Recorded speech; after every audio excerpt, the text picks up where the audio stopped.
పొలం బాట పట్టిన అన్నదాతకు పెట్టుబడి కష్టాలు తీరాయి. రేవంత్ సర్కార్ రైతులకు తీపి కబురందించింది. రైతు భరోసా పథకం కింద వానాకాలం పెట్టుబడి సాయాన్ని మరో విడత ప్రభుత్వం విడుదల చేసింది. ఈ సాయం కోసం ఎదురు చూస్తున్న 7 నుంచి 8 ఎకరాల సాగు భూమి కలిగిన రైతులకు ఇప్పుడు ఊరట లభించినట్లయింది. రాష్ట్ర వ్యాప్తంగా ఉన్న అర్హులైన రైతుల బ్యాంకు ఖాతాల్లోకి నిధులు చేరా. ప్రభుత్వం ప్రకటించిన ఈ ఆర్థిక సాయం రైతు కుటుంబాల్లో కొత్త ఉత్సాహాన్ని నింపుతోంది. సాగు పనుల్లో నిమగ్నమైన రైతులకు ఈ పెట్టుబడి సాయం ఆశ్రగా నిలుస్తోంది. ప్రభుత్వం అత్యంత వేగంగా ఈ ప్రక్రియను అయితే పూర్తి చేసింది.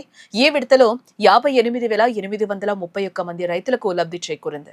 వీరు సాగు చేస్తున్న 4.32 లక్షల ఎకరాలకు సంబంధించి 259.73 కోట్లను ప్రభుత్వం నేరుగా వారి ఖాతాల్లోకి జమ చేసింది.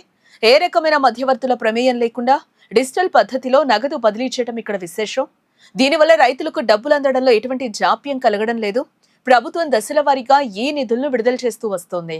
గత విడతల్లో 7 ఎకరాల వరకు భూమి ఉన్న రైతులందరికీ కూడా ఇప్పటికే సాయం అందింది. ఇప్పుడు 7 నుంచి 8 ఎకరాల కేటగిరీని ప్రభుత్వం పూర్తి చేసింది. రైతు భరోసా అమలు మొదలైన కేవలం వారం రోజుల్లోనే 7,750.45 కోట్లను రైతుల ఖాతాలో చేర్చడం ఒక రికార్డు. క్షేత్రస్థాయిలో ఉన్న రైతుల అవసరాలను గుర్తించి యుద్ధ ప్రాతిపదికన ఈ నిధులను ప్రభుత్వం అయితే పంపిణీ చేస్తూ ఉంది. రాష్ట్ర వ్యాప్తంగా ఇప్పటి వరకు సుమారుగా 68.96 లక్షల మంది రైతులు ఈ పథకం ద్వారా లబ్ధి పొందారు. దాదాపుగా 129.17 లక్షల ఎకరాల సాగు భూమికి ఈ పెట్టుబడి సాయం అందింది. వ్యవసాయమే దేశానికి వెన్నెముక అని నమ్ముతున్న ప్రభుత్వం రైతు సంక్షేమమే ప్రధాన లక్ష్యంగా పనిచేస్తోంది. మంత్రి తుమ్మల నాగేశ్వరరావు ఈ వివరాలను అయితే వెల్లడించారు. అర్హులైన ప్రతి రైతుకు సాయం అందించే వరకు ప్రభుత్వం వెనకడుగు వేయదని కూడా ఆయన స్పష్టం చేస్తూ ఉన్నారు. ఎటువంటి ఇబ్బందులు లేకుండా సాగు సాగాలనేదే సర్కార్ ఆలోచన అని కూడా ఆయన పేర్కొన్నారు. అన్నదాతల కళ్లల్లో ఆనందం చూడటమే లక్ష్యంగా రేవంత్ సర్కార్ అడుగులేస్తోంది. సాగుకు అవసరమైన పెట్టుబడిని ముందే అందించడం ద్వారా రైతులు అప్పుల పాలు కాకుండా చూడటమే ఈ పథకం ఒక ముఖ్య ఉద్దేశం. ఇప్పటికే ఈ సాయం అందుకున్న రైతులు హర్షం వ్యక్తం చేస్తూ ఉన్నారు. విత్తనాలు, ఎరువుల కొనుగోలుకు ఈ నగదు బాగా ఉపయోగపడుతుందని రైతులు చెప్తూ ఉన్నారు. ప్రభుత్వం అమలు చేస్తున్న ఈ పారదర్శక విధానంపై కూడా సర్వత్రా ప్రశంసలు అయితే అందుతూ ఉన్నాయి. రాబోయే రోజుల్లో మిగిలిన రైతులకు కూడా సాయం అందుతుంది. అధికారులు కూడా నిరంతరం దీనిపైన పర్యవేక్షణ చేస్తూ ఉన్నారు. సాంకేతిక సమస్యలు లేకుండా ప్రతి రైతు ఖాతాకు డబ్బులు చేరేలా చూస్తున్నారు.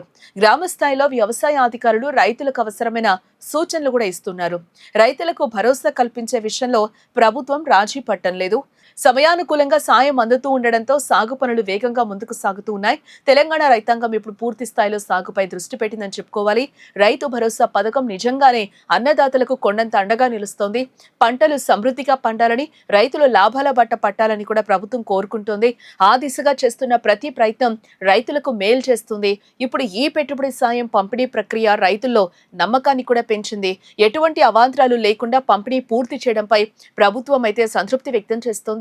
ఇదే స్ఫూర్తితో రైతుల సంక్షేమం కోసం మరిన్ని పథకాలను అమలు చేసేందుకు సర్కార్ కూడా సిద్ధమవుతోంది. రైతు బాగుంటేనే రాష్ట్రం బాగుంటుందని నమ్మే రేవంత్ సర్కార్ అన్నదాతల పక్షాన నిలబడుతోంది.